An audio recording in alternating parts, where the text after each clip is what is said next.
Hamas తీవ్రవాదిని చంపేటప్పుడు ఎవరైనా సామాన్య పౌరులకు ఏదైనా జరగగానే గదుగుదుగుదుగు జరిగిపోయింది, లేకపోతే హెజ్బుల్లా వాళ్ళ మీద కనుక ఏదైనా జరిగితే అయ్యో జరిగిపోయిందని చెప్తా. అదే సందర్భంలో హెజ్బుల్లా వాడు, హౌతీ వాడు, హమాస్ వాడు చేసే దారుణాలని మాత్రం డౌన్ ప్లే చేసి చూపెడుతున్నటువంటి దిక్కుమాల మీడియా, వాళ్ళని ఆ విధంగా అటెన్షన్ డైవర్ట్ చేస్తున్నటువంటి మత మీడియా, వీళ్ళిద్దరి దిక్కుమాలిన తనంతో పెరిగిపోతున్నటువంటి తీవ్రవాదానికి పరాకాష్ట హెజ్బుల్లా రెచ్చిపోయి చేసినటువంటి దాడులు.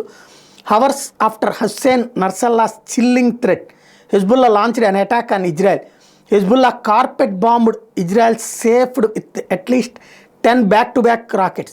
The deadly Hezbollah rocket hurricane killed Israeli soldiers and injured nearly a dozen.